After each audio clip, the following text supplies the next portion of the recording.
Fala, povo, vocês estão bom? Tudo certinho? Tudo de ordem? Vamos para a questão 119, prova amarela, Enem 2023.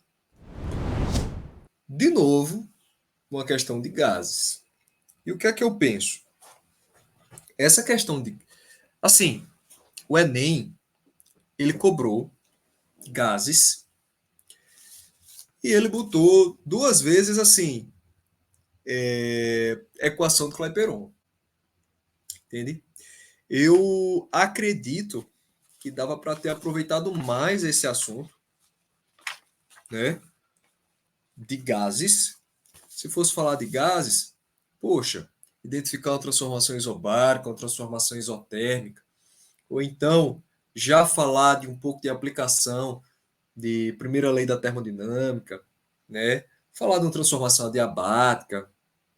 Bom, não quis, né? O Enem decidiu repetir de novo o uso da equação do Clapeyron. Apesar que, se você só viu transformações gasosas e não chegou a ver a equação do Clapeyron, você podia acertar essa questão. Entende? Vamos deixar de conversa e vamos ver o problema. Vou projetar aqui para vocês. Aqui. Muito bem. E vamos lá ler. O manual de um automóvel alerta sobre os cuidados em relação à pressão do ar no interior dos pneus. Recomenda-se que a pressão seja verificada com os pneus frios à temperatura ambiente. O motorista, é até costume, né, pessoal, fazer um parênteses aqui. Quando você vai viajar, que você verifica a pressão dos pneus. Você sai de casa, para o carro no posto de gasolina, verifica com o medidor de pressão, com o calibrador de pressão, a pressão dos pneus. O meu carro, por exemplo, ele pega 32 PSI. E PSI é a unidade de pressão, a gente pode conversar mais para frente sobre isso. Ou melhor, coloca aqui embaixo nos comentários se você sabe o que é PSI, unidade de pressão, que tem nos calibradores aí nos postos. Me responde aí. E aí, a partir disso, depois de calibrar os pneus, você viaja. Por quê? Evita acidente e, claro, preserva o pneu, né? Porque ele tem um tempo de vida. Muito bem, então seguindo. Um motorista desatento a essa informação realizou uma viagem longa sobre o asfalto quente e em seguida verificou que a pressão P0 no interior dos pneus não era recomendada pelo fabricante. Na ocasião, a temperatura dos pneus era T0. Após um longo período de repouso, os pneus do carro atingiram a temperatura ambiente, T. Durante o resfriamento, não há alteração no volume dos pneus. Opa! Ocorreu uma transformação aqui isovolumétrica. Entendi. E na quantidade de ar no seu interior.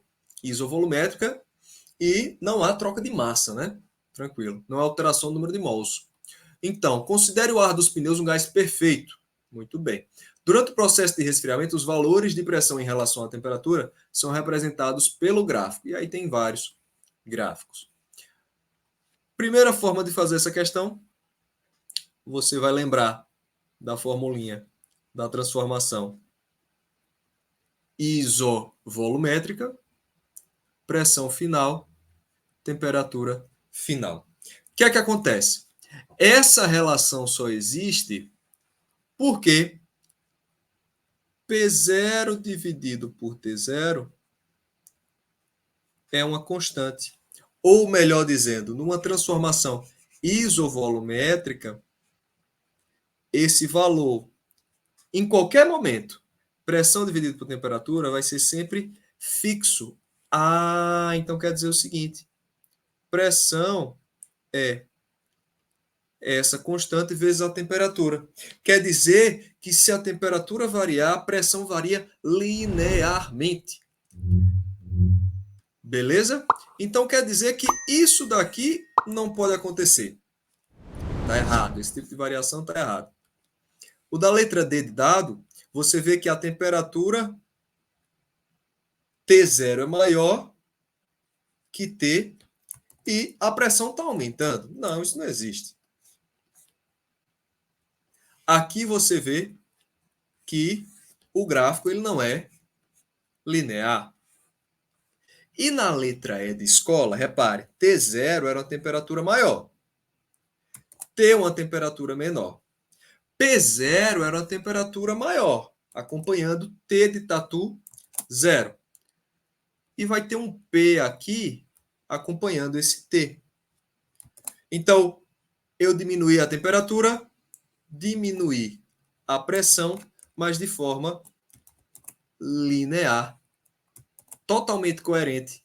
Gabarito. Letra E de escola. Se você olhar a letra B de bola, a pressão está sendo mantida constante. Isso não faz sentido.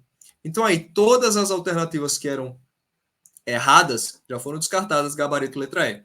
Ou você podia fazer de outra forma. A partir da equação de Clapeyron, N, R, T, você joga o T para o lado esquerdo, fica com... Ou melhor, vamos fazer assim, joga o V para o lado direito. Está acontecendo uma transformação que o número de mols é mantido fixo, o volume é mantido fixo, esse cara é uma constante, e aqui vem a minha temperatura. Tudo isso daqui é uma constante. Então, se a temperatura mudar, o P muda de maneira diretamente proporcional e linear. Então, se a temperatura aumentar, pressão aumenta. Se a temperatura diminuir, pressão diminui.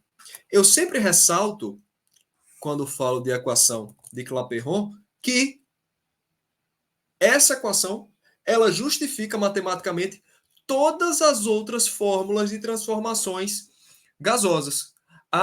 Quando é volume constante, a pressão dividida pela temperatura inicial é igual à pressão final dividida pela temperatura final. E quando é isobárico, e quando é isotérmico, a fórmula de Clapeyron justifica matematicamente todas essas. Beleza? Tranquilo. Deixa eu tirar aqui. Deixa eu olhar para vocês. Pessoal, espero que tenha ajudado. Comenta aqui embaixo se você não entendeu alguma parte. Curte o vídeo. Manda esse vídeo para alguém que fez o Enem ano passado ou que vai fazer esse ano. E não esquece de ativar o sino das notificações. Aproveita e me segue aqui, ó, no meu Instagram. Opa, peraí, que eu vou achar. Aqui, Física com Wellington. Tá certo? Valeu, um abraço, até a próxima questão.